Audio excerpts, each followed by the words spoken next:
Katy here. This March marks 5 years since the COVID-19 lockdown.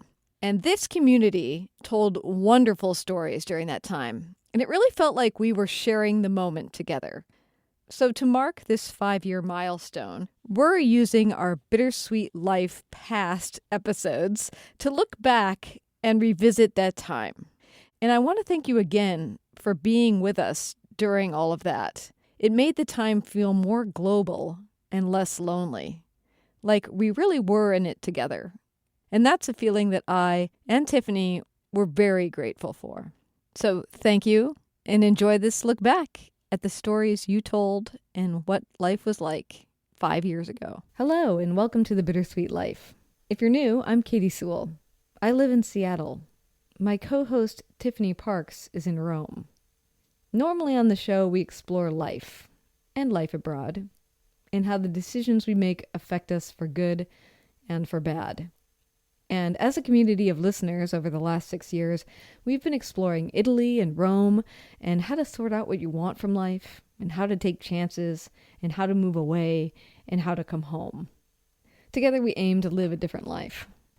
But now, today, we are in a different and unique position as people living in the epicenters of a worldwide pandemic. Seattle is where the first coronavirus death occurred in the United States, and Italy, where Tiffany is in total lockdown. Maybe you are too. Let us keep you company. Let's explore this difficult time together, the good and the bad of it. Okay? On with the show.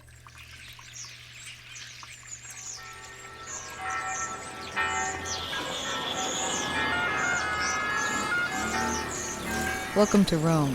This is The Bittersweet Life with Katy Sewell and Tiffany Parks. Hello, this is The Bittersweet Life. I'm Katy Sewell. I'm Tiffany Parks. And this is The Bittersweet Life. It's more the bitter than the sweet. Oh, it sweet. is so bitter and so sweet. Yeah, craziness. We haven't talked in a couple of days, but it feels like it's been weeks. It could have been 6 years. Yeah. It's true. Things are changing so fast. So last week, for the Monday episode, we broke the fourth wall and we said, we're taping this early. Everything we say might be out of date by the time we air this. And it was. I feel like we have to do that again. We delayed all week, but I have to be in a class all weekend, so we couldn't tape the day before we release the episode. So we are taping on Friday. It's just 3 days before. Yeah. 2.5 days. You have to give me some time to edit these things. So yeah. Just because things are changing so fast, I feel like we need to say, I don't know what's going to happen this weekend. It could be crazy. So here we are on a Friday where you have been being interviewed by news outlets all over the country. A few, yeah. It was definitely interesting to sort of hear the question that I got that I felt was the most pertinent, or at least the one that they were most interested in hearing my answer to, was what should Americans learn from what's going on in Italy? Because I feel like they know it's like on the brink. It's about to happen. Everything that they're watching in Italy, they know is about to happen there. And I don't think that they got that even a week ago. Right. What did you tell them? Well, I told them, just to take it really seriously and to learn from our mistakes. Because first it was us looking at China, the whole world really looking at China and saying, oh my gosh, look at this horrible thing. And this is such a tragedy, but, not thinking it would ever cause a problem like this here. And then it was us. And then, slowly, it just kept escalating and it kept getting worse and worse. Not only the situation, but the restrictions. Like every day there was a new thing, and it's continuing every day. They're like, okay, now you can't do this, and you can't do that, and you can't do this.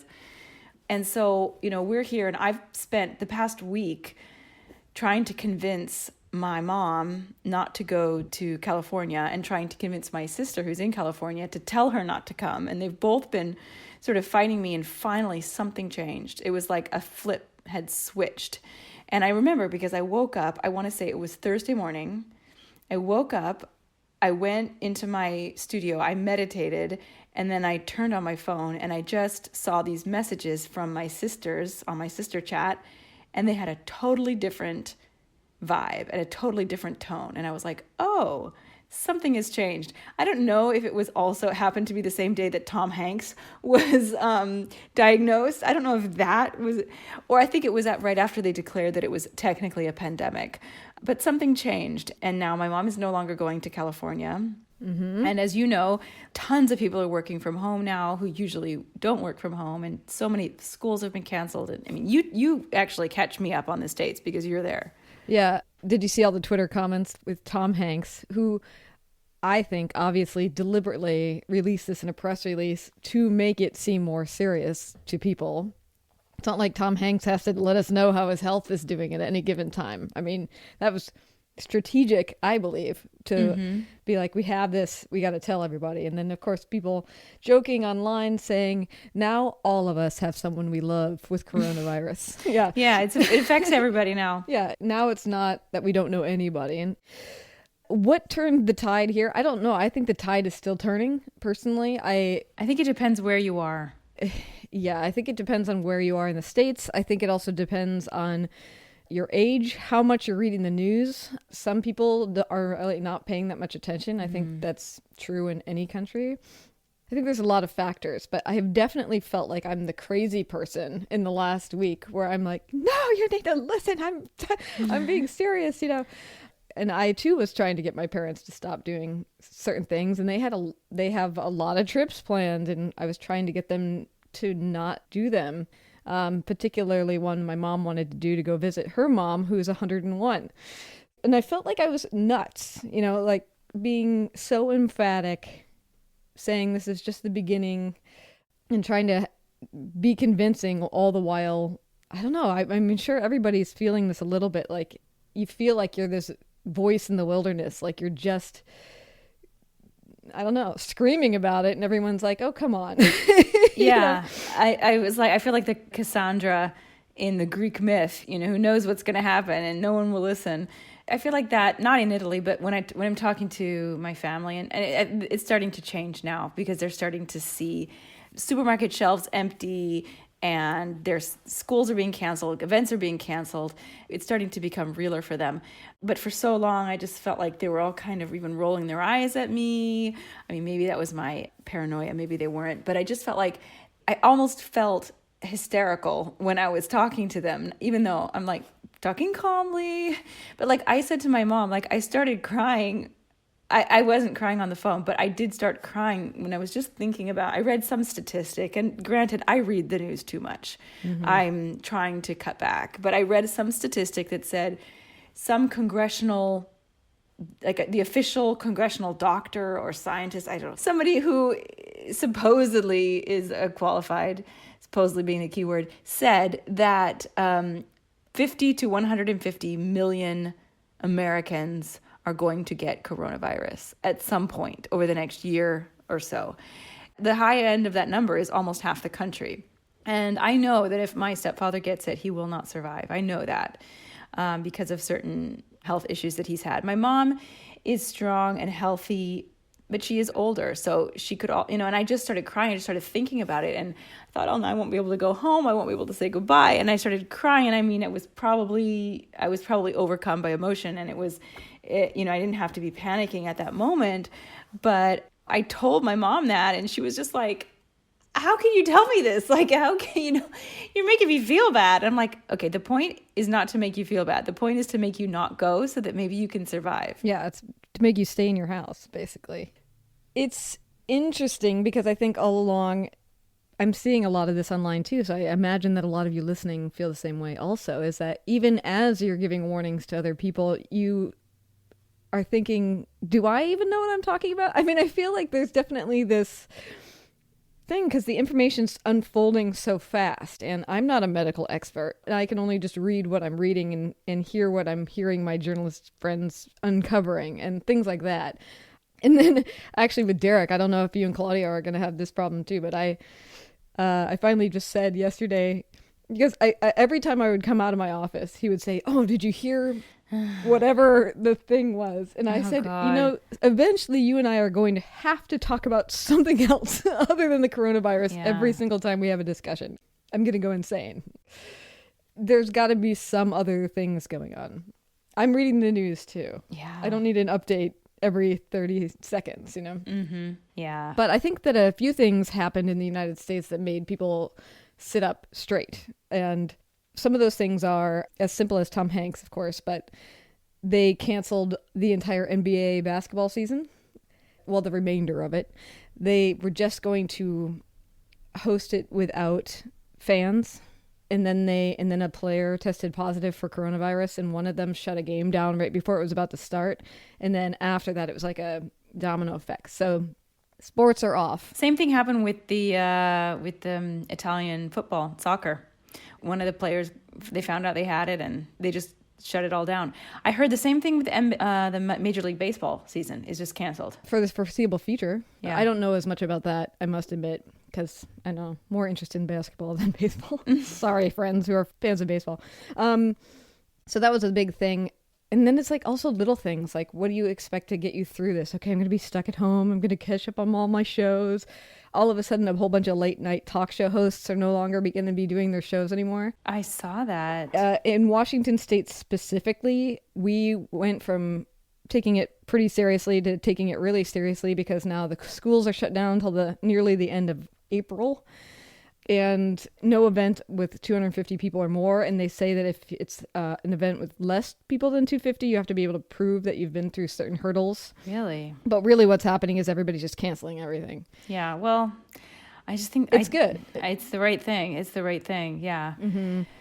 And it's just been like a domino effect like that. Just like you guys saw. We're not in the restrictions where they're saying, don't go out of your house, don't take a walk, don't do any of these things. The businesses are still open.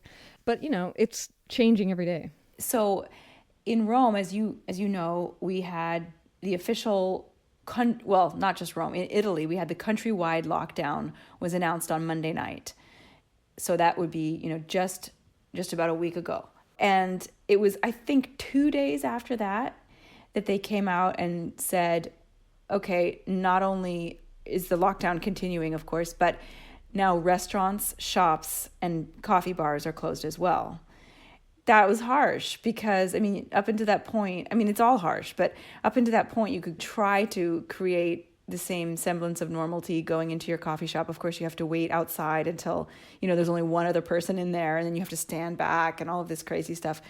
You know, you'd see shops open. Even if you didn't go in, you know, you'd see activity. You'd see people out and about. Not a lot of people, but some people. There was still stuff going on. And now all shops are closed except supermarkets and pharmacies. And I think post offices and maybe some banks. But, you know, really just almost nothing. And then I think it was the next day that they came out and said, okay, to be honest, this is still up for debate. And there's so much confusion over this issue that I don't even know what I'm supposed to be doing. But you basically have like half of the people in the country saying, you can go out for a recreational walk in your neighborhood. You can take a walk, you can walk your dog, you can take a jog if you need to around the block a little bit. And the other half of the people in the country are saying, no, you can't do that. And it's very, and some of the newspapers are saying you can, but then the laws make it sound like you can't. And it's very confusing. I think that is like I don't want to say the final straw because it can always get worse. But the thought of not being able to just take a walk around your neighborhood by yourself to get some fresh air it's very stifling and kind of terrifying. Today we worked out inside. Claudio, I don't know if you know this, he used to be a personal trainer when he was a younger guy. Ooh, convenient. It's very convenient. This could really step up your game. I know. No, I was like, Claudio, if I do this every day, I'm going to be totally, what's the word when you have your muscles out? Ripped. I'm so not with it. You can't, you have to cut that part. No way. That's hilarious. What would they call that in Italian? Do you have any idea? No, I have no idea. But I'm going to be ripped by bikini season. This is going to be amazing. So just to finish this point, and then I would like to talk a little bit about the reality of lockdown and like the daily, what it's like. And, you know, it might be in your near future. So I feel like I'm already there. Yeah. Well, as someone who works from home, you are almost there. So anyway, that was the more recent one. And then just before we got on to tape, I saw, and this one doesn't affect me personally right now. Hopefully it won't in the near future. But they're suspending all non-essential hospital visits. So You're not allowed to go to the hospital for, I don't know, whatever, some minor thing you might need. Yeah, I think like elective surgery or something like that, where if you're getting a knee replacement, you're kicking that down the line now. Yeah, exactly. So, it's scary. Like, I was playing with Aurelio in his room, and we were doing the airplane game, classic game we all used to do with our parents. And Claudia was like, don't do that. Don't do that. Because if anything happens, like if there's any like minor accident, we can't really go to the doctor for it. It's like, this is not the time when you want to have a broken bone or when you want to have a gash in your head that needs stitches. This is just the time to like lay low. And that's one of the reasons they're telling people to like not go out. Don't go driving. Wow. We cannot handle any accidents right now. That's scary. It makes you feel like you're in wartime. Well, and it also feels, at least to me right now at the beginning, and because they have no idea how long it will last, of course, because it's a disease, it just feels like it could be like this forever. And what kind of people are we going to be like on the other side of this? If we get to a point where we can't ever socialize in person with our friends, or... Don't worry, it's not going to be forever. I felt the same way too. No, I know. But right now it just feels like it. It could be so long from now before that happens again. I know. You know what I mean? I know. And it's not like you can't tolerate it, but I think it will profoundly change people. I think so too. It's interesting even in walking around our neighborhoods, which we still can do and know we can, I guess, that behavior has already changed in a sense that if I went for a walk this morning, and if I'm walking down the sidewalk and somebody else is coming toward me, either I or that other person are going to cross the street. Really? Or if you can't cross the street for some reason because there's somebody else on the other side of the street, you'll just separate as much as you can. Like today I had to pass a woman and I walked out into the grass and around, right? Wow. And we're still trying to do that thing of doing that without trying to seem rude. So you still smile at each other and go, good morning, but I don't want to be near you and you don't want to be near me. It's awkward. Or with the elbow bumps, like everybody's greeting each other with their elbows rather than their hands, right? They're still having fun with that. They're just sort of like, hey, man, like leaning in. Good to see you. Like, let's touch toes together. Let me just say, is elbow bumping really a good idea, considering they're telling us all to sneeze into our elbows? Yeah, but, it's true. It's not a bad Technically, point. it's the other side. But, right, I taught Aurelio to sneeze into his elbow. He's a pro at it now. And I'm like... Maybe we should touch toes. Maybe that's better. Yeah. Well, and then at the other hand, which is what I think you were talking about happening in Rome before you guys got really cracked down on, is that the bars, from what I hear, are busier than ever. Yeah. People are going stir crazy, and so they're either don't know enough or don't care, or they're going stir crazy and they're like, well, at least I got to get out to somewhere. Like, I got to go do something. And so just last night, I had a small group of people at my house for my writing group, which we were joking, of course, this may be the last time we have any kind of personal contact with anybody. But one of those guys in the group is a bartender. And he said, oh, I've been completely slammed ever since all this went down. You invited a bartender into your house, Katy? You're screwed. You're screwed. Maybe. We'll find out.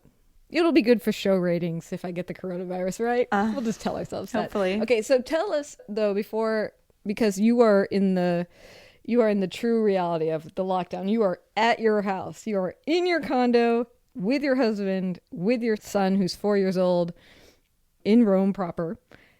It's not that giant a condo. I mean, you guys have a couple bedrooms and and in one big main room, but it's not like you're living on multiple floors or anything. No, we're definitely not in a mansion. We feel lucky because for Rome, by Rome standards, this is actually a large apartment. 3 bedrooms, 2 bathrooms, separate kitchen from the living room. And luckily, thank God, we have a terrace. That's like the saving grace of this place, is that we can sit out on the terrace and get fresh air. So I'm so happy about that. If we had been in Trastevere, in our old Trastevere apartment, we would have been dying. We would have been going so crazy. Yeah, that was like a 2-room. That was kind of a 2-room apartment, really. It was a 2-roomer. It was tiny. You had that crazy guy across the street screaming all the time. Oh my gosh, yes, that's right. I almost forgot about that. But today's the first day, like, I literally haven't left the house all day. Yesterday I went to the supermarket. The 2 days before that, I had to go to work. I was basically strong-armed into going to work. And so today is really the first day of full, like 100%. I have not set foot out of my apartment today. I do have to say today wasn't so bad, but like you get to the point in a day, like you'll just like have a moment when you'll say, how am I going to do this for 3 or more weeks? Like how is this going to work? I think it's got to be hardest for people who live alone. Those are the people that I'm most worried about, are the friends that I know who live alone, or just anybody who lives alone in maybe a small apartment. That has got to be the worst. As much as I'm like dreaming of that in the sense that I would love to get all that work done that I can't get done right now, I think that's got to be the hardest. You know, famously, I don't know if you've heard this, but in China, like lots of people are getting divorced right now. Like the divorce rate is way up because people have been stuck at home with their spouses. I am not surprised. I'm not surprised. I'm not surprised. And like yesterday was the first day that I was at home, and we fought almost all day, my husband and I. Like, I mean, not all day, but we were really at each other, bickering with each other. And I thought, oh no, this is not going to be good. And I said to him, I don't see this ending well at all. And so what we did, well, we're still kind of in the process of it, but what we're doing is we're coming up with like a routine, like a schedule, and it's going to involve like free time for each of us so that each of us has some breathing space, because we have a little kid, you know. I think it's hard enough for couples who don't have kids, who are stuck in the same, you know, home together 24/7. But when you have a kid, it's like, oh, like one or both of you always feels like you're doing all the work and you're not getting any free time. And so we're working on coming up with a schedule and having a routine. I think it helps. I mean, not everybody thrives on routine. I personally do. I like to know, like, this time of day I'm doing this, more or less. This time of day I'm doing that. And so we're trying to keep that up. I'm getting up every morning. I'm getting washed up, putting on makeup, which I never put on makeup when I don't leave the house, ever.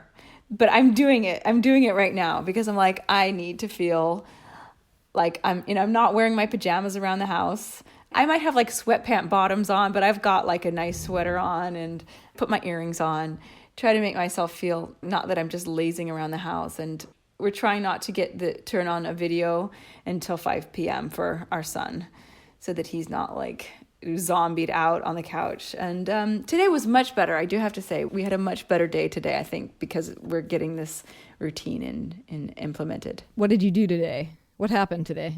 This is the first shut-in day. Let's just walk us through it. All right. A day in the life. This is the day in the life. So I got up late for me. All right. Yeah, I got up at like 7:30.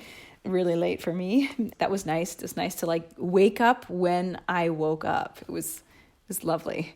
Got ready, got dressed, got my son up and ready and dressed. Breakfast, that is a big, ordeal with a kid, but we got it done. And then we just played. I think we just went into his room and we played with his toys a little while. And then I said, listen, Claudia, I need a couple of hours to do some work.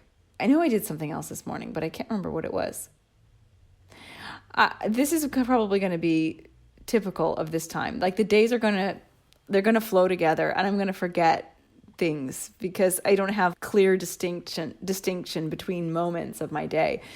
But eventually Claudio took care of all of the lunch stuff with Aurelio, and he's famously a very bad eater and takes a long time. So I just basically shut myself up in the studio and I worked for almost 2 hours while he took care of all of that. And then in the afternoon, we did some drawing. Oh, I know what I did in the morning. Every day I'm giving Aurelio a 1 hour reading and writing lesson. Oh, that's nice. Yeah, and it's actually really great, and he's into it. He likes it. He gets frustrated and he'll be like, I want to draw, or I want to do something else. But he really actually likes it, and I feel like he's learning and he's getting a little bit better every day. So that's something that I'm going to be doing every morning. And then this afternoon we worked out. Claudio first did like a workout for Aurelio. He also is giving him karate lessons because Claudio has a black belt in karate and Aurelio is just starting. And so since he can't take his lessons, Claudio is giving him karate lessons.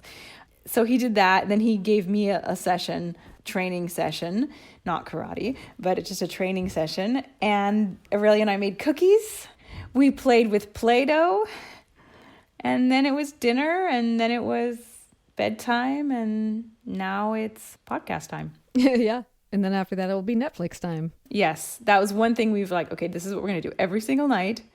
We're going to watch Netflix. We're going to drink a glass of wine. And I'm not a big wine drinker, but like you will be by the end of this. It's already happening, Katie. Like, I need that minimum one glass of wine at night before bed. I get it. And I get it. So that's our schedule right now. This may be an inappropriate question, but since I'm not a parent, when you guys are just playing with his toys, do you enjoy that? No, that's a totally appropriate question. It really depends. If he has a new Lego toy and I get to help him put it together, then I like it. Playmobil as well. I'm very into that. Like, you have to assemble them, like the big ones. And he's not at the age yet where he can really do that. So he can kind of help. But I really like to do that. I also like to play with his train set.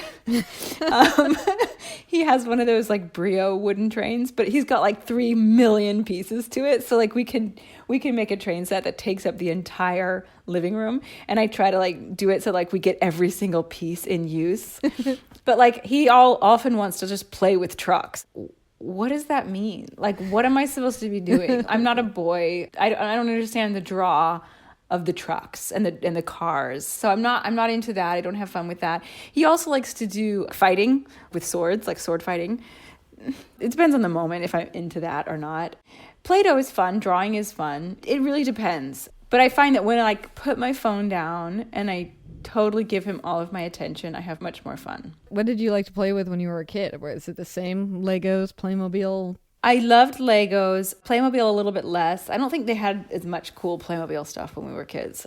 Now it's really amazing. Like, he's got the entire Ghostbusters station, every character. It's pretty cool. But I liked I liked Legos and just building anything with blocks. And I liked Barbies, quite frankly, and My Little Ponies, paper dolls, all that stuff. Yeah, I loved that kind of stuff. The paper dolls, the Barbies for sure. The My Little Pony, I wanted one of those when I was a kid. I saved my money. I finally got one. She was a yellow pony with a pink mane with her butt covered in little flowers. Uh-huh. And her name was Posy. That was the official name. But once I got her, I was like, I don't know what I'm supposed to do with this. Yeah. Like, this horse. It's too small for a Barbie to sit on. I don't have any other ones, so it's not like the horse is interacting with other horses. And so all I did was brush its hair. I think that's what you're supposed to do. Put it in outfits and lay it preciously back in this little box I had for it. So much so that today, that pretty pony, which is still, I think, at my parents' house, unless my mom gave it to my niece, it was an immaculate condition still all these years later, because all I did was like brush her and make her look perfect and then stick her back in the box. Okay, so what I would want to suggest, because I want to take us in a couple other places, particularly I also want to know what it's like to go inside of an Italian supermarket right now and maybe contrast that with the American supermarket. Mm-hmm. But since we're already at an episode length, I think we should say goodbye and maybe put out a special episode tomorrow. Okay. Do you want to do that? Sure. Okay, so we'll leave it with the toys and the routines. Everybody start planning a routine and tune in tomorrow and we will talk about grocery stores and more. I have other questions that are more serious than groceries.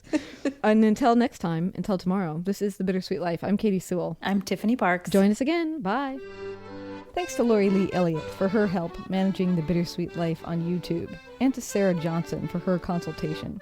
Our logo is made by Jody Rick at the Lost Laboratory, with painting assistance by our muse, Caravaggio. You can find us on Instagram, Facebook, and Twitter. Just search for The Bittersweet Life Podcast. And if you haven't already, please subscribe to the show. That way we're here for you every week.